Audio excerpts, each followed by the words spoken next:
പശുവിൻ്റെ പേരിൽ മനുഷ്യരെ പരസ്യമായി തല്ലിയും വെട്ടിയും ചുട്ടും കൊല്ലുന്ന തീവ്ര ഹിന്ദുത്വ ആശയക്കാർ ഉത്തരേന്ത്യയിലാണ് സാധാരണ അവരുടെ അഴിഞ്ഞാട്ടം നടത്താറുള്ളത്.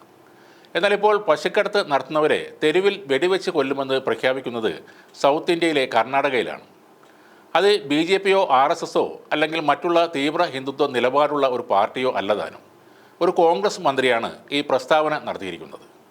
പശുക്കടത്ത് നടത്തുന്നവർക്കെതിരെ യാതൊരുവിധ ദാക്ഷിണ്യവും ഉണ്ടാവില്ലെന്നും പ്രതികളെ യാതൊരു മനസാക്ഷിക്കുത്തും ഇല്ലാതെ വെടിവെക്കാൻ ഉത്തരവിടുമെന്നും നമ്മുടെ രാജ്യത്തെ ഒരു മന്ത്രി പരസ്യമായി പ്രസ്താവന ഇറക്കിയിരിക്കുന്നു. കർണാടകയിലെ ഫിഷറീസ് തുറമുഖ ഗതാഗത മന്ത്രി മംഗല സുബ്ബ വൈദ്യയാണ് വിവാദമായി പ്രസ്താവന നടത്തിയത്. പശുക്കടത്ത് നടത്തുന്ന പ്രതിയെ റോഡിലോ തുറസായ സ്ഥലത്തോ വെച്ച് വെടിവെക്കാൻ താൻ പോലീസിനോട് പറഞ്ഞിട്ടുണ്ടെന്നാണ് ഇയാൾ പറയുന്നത്. ഇലക്ഷൻ സമയത്ത് പ്രകടന പത്രികയിൽ ആചാര ലംഘകരെ ജയിലിലടക്കാൻ നിയമം നിർമ്മിക്കുമെന്ന് എഴുതിവെച്ച കോൺഗ്രസും നമ്മുടെ കേരളത്തിലുണ്ട്. അപ്പോൾ കർണാടകയിലെ ഹിന്ദുത്വവാദിയായ കോൺഗ്രസ് മന്ത്രിയെ നോക്കി നമ്മൾ രോഷം കൊണ്ടിട്ട് കാര്യവുമില്ല. പശുവിൻ്റെ പേരിൽ മനുഷ്യർ ക്രൂരമായി ആക്രമിക്കപ്പെട്ട കൊല ചെയ്യപ്പെട്ട നിരവധി സംഭവങ്ങൾ നമ്മുടെ രാജ്യത്ത് ഉണ്ടായിട്ടുണ്ട്. രാജസ്ഥാൻ കോൺഗ്രസ് ഭരിച്ചിരുന്ന 2023 കാലത്ത് പശുക്കടത്ത് ആരോപിച്ച് ഹിന്ദുത്വവാദികൾ തട്ടിക്കൊണ്ടുപോയി ഹരിയാനയിൽ വെച്ച് കൈയും കാലും തല്ലിയൊടിച്ച് വാഹനത്തിലിട്ട് ജീവനോടെ ചുട്ടരിച്ച് കൊന്നുകളഞ്ഞവരാണ് ജുനൈദും നാസിറും. ഹിന്ദുത്വവാദികളാൽ അതിദാരുണമായി കൊല ചെയ്യപ്പെട്ട ജുനൈദിൻ്റെയും നാസിറിൻ്റെയും കുടുംബങ്ങൾക്ക് കാരണം കാണിക്കൽ നോട്ടീസ് അയച്ച സർക്കാരായിരുന്നു അന്നത്തെ രാജസ്ഥാനിലെ കോൺഗ്രസ് സർക്കാർ.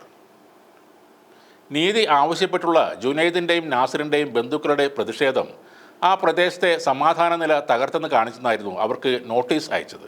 ആ പ്രതിഷേധത്തിൽ നിന്നും പിന്മാറാത്ത പക്ഷം തെളിവുകൾ നശിപ്പിക്കുമെന്ന് കോൺഗ്രസ് MLA ഭീഷണിപ്പെടുത്തിയതായും ആ കുടുംബം അന്ന് പറഞ്ഞിരുന്നു. ഈ കേസിലെ പ്രതിയായിരുന്നു ബജ്രംഗ് ദൾ എന്ന ഹിന്ദുത്വ സംഘടനയുടെ പ്രവർത്തകൻ മോനു മനേസർ. കേന്ദ്രമന്ത്രി അമിത്ഷായുടെ പ്രിയപ്പെട്ടവനും തീവ്ര ഹിന്ദുത്വവാദിയുമായ മോനു മനേസറിനെ സംരക്ഷിച്ചത് രാജസ്ഥാനിലെ കോൺഗ്രസ് സർക്കാരായിരുന്നു. ഇയാൾക്ക് വേണ്ടി ബജ്രംഗ് ദളും വിശ്വ ഹിന്ദു പരിഷത്തും ഹരിയാനയിൽ റാലിയും മഹാപഞ്ചായത്തുമൊക്കെ സംഘടിപ്പിച്ചതും വലിയ വിവാദമായിരുന്നു. ഒടുവിൽ ഈ കൊലയാളിയുടെ പേര് പ്രതിപ്പട്ടികയിൽ നിന്ന് രാജസ്ഥാൻ പോലീസ് നീക്കം ചെയ്തു. 2 നിരപരാധികളായ മനുഷ്യരെ പച്ചയ്ക്ക് കത്തിച്ചു കൊന്ന ആളെ പ്രതിപ്പട്ടികയിൽ നിന്നും നീക്കം ചെയ്തത് രാജസ്ഥാൻ പോലീസാണ്, കോൺഗ്രസ് ഭരിച്ചിരുന്ന രാജസ്ഥാനിലെ പോലീസ്. ഇലക്ഷൻ സമയത്ത് രാജസ്ഥാൻ മുൻ മുഖ്യമന്ത്രി അശോക് ഗെഹ്ലോട്ട് പറഞ്ഞ കാര്യങ്ങൾ കേട്ടാൽ BJPക്ക് പോലും നാണം തോന്നും. കിലോയ്ക്ക് 2 രൂപ നിരക്കിൽ ചാണകം സംഭരിക്കുമെന്നൊരു കോൺഗ്രസ് മുഖ്യമന്ത്രിയാണ് വാർത്താ സമ്മേളനം നടത്തി പ്രഖ്യാപിച്ചത്. പശുക്കൾക്കായി പ്രത്യേക ഗോപാലൻ മന്ത്രാലയമുള്ള സംസ്ഥാനമാണ് രാജസ്ഥാൻ.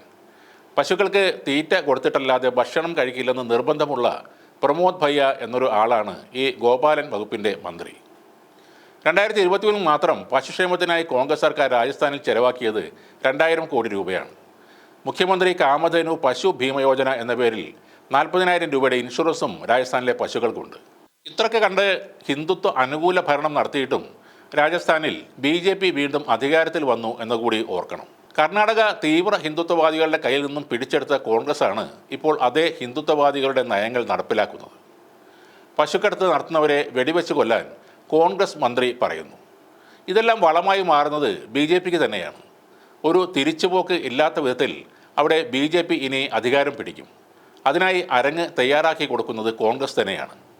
കാര്യങ്ങളുടെ പോക്ക് ഇങ്ങനെയൊക്കെയാണെങ്കിൽ കേന്ദ്രത്തിൽ 2 പതിറ്റാണ്ടെങ്കിലും BJP ഇനിയും തുടർച്ചയായി ഭരിക്കും. എതിരായി ഉയരാൻ ഒരു ശബ്ദം പോലും ഇല്ലാതാവുന്ന രീതിയിലേക്ക് കാര്യങ്ങൾ മാറുകയും ചെയ്യും.